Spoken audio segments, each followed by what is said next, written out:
पंडित गोविंद बल्लभ पंत के पत्र।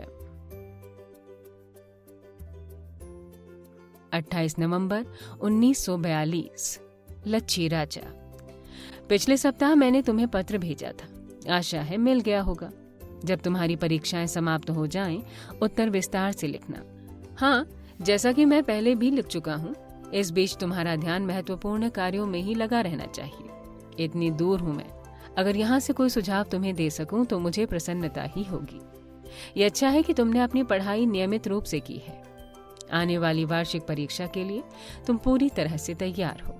मुझे आशा है कि तुम्हें पूरी सफलता मिलेगी।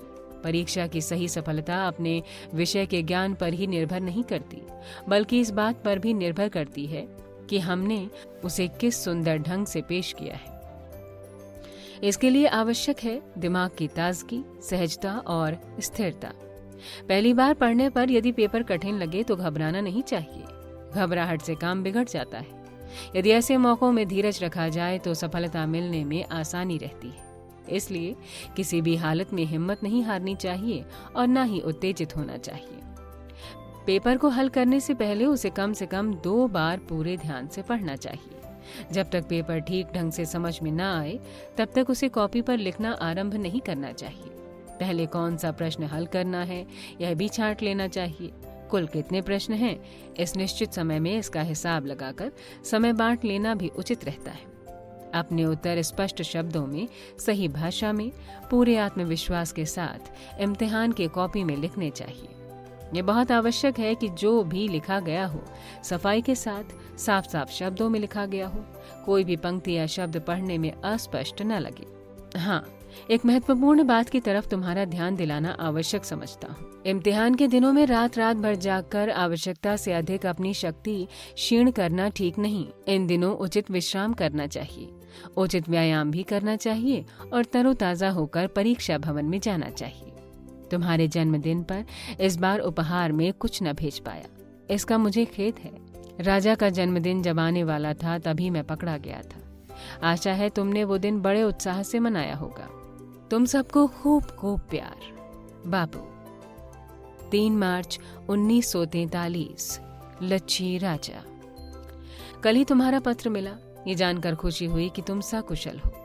ये अच्छा है कि तुमने रामायण को पढ़ने में विशेष समय लगाया, परंतु तुम्हारी छुट्टियों के ये जो थोड़े से दिन रह गए हैं, उनमें इसे कैसे पूरा कर सकोगे? इस सप्ताह तुम इसे जिस स्थान पर समाप्त करो, अगले वर्ष फिर वहीं से आगे पढ़ना।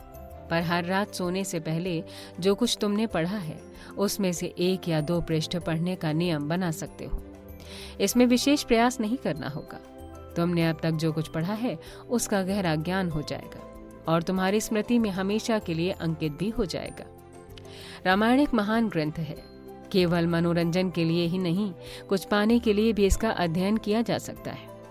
इसमें पढ़ी बातें तुम रोजमर्रा के जीवन में अमल में ला सको तो ये बहुत बड़ी बात होगी। जैसा कि मैंने तुम्हें पहले भी बतलाया था कि चिंता ने इस विषय का गहरा अध्ययन किया है। उससे अच्छा शिक्षक तुम्हें नहीं मिल सकेगा। आशा करता हूँ कि स्कूल खोलने के बाद भी तुम उनसे बराबर मिलते रहोगे। उन्हें मेरा हार्दिक सम्मान देना। सर्दियां बढ़ने से हमारी क्यारियों के फूलों का रंग फीका फीका होने लगा है। उनमें से कुछ तो मुरझाने भी लगे हैं। हमारे पास फूलों की 30 से भी अधिक किस्में हैं। मैंने अपने किसी पत्र में उनमें से कुछ का उल्लेख भी किया था। तुम जानते हो कि यही ऋतु है फूलों के खिलने की। पहाड़ों की ऊंचाइयों में बहुत कोमल पौधे शीत सह नहीं पाते, पर बसंत उनके लिए सबसे सुहानी ऋतु होती है। यदि तुम चाहो तो कुछ फूल मिट्टी के बर्तनों में या लकड़ी के गमलों में लगा सकते हो। तुम आसपास के बाग बगीचों में जाकर देख सकते हो। जो फूल पसंद हो उन्हें गमले में उगा लो।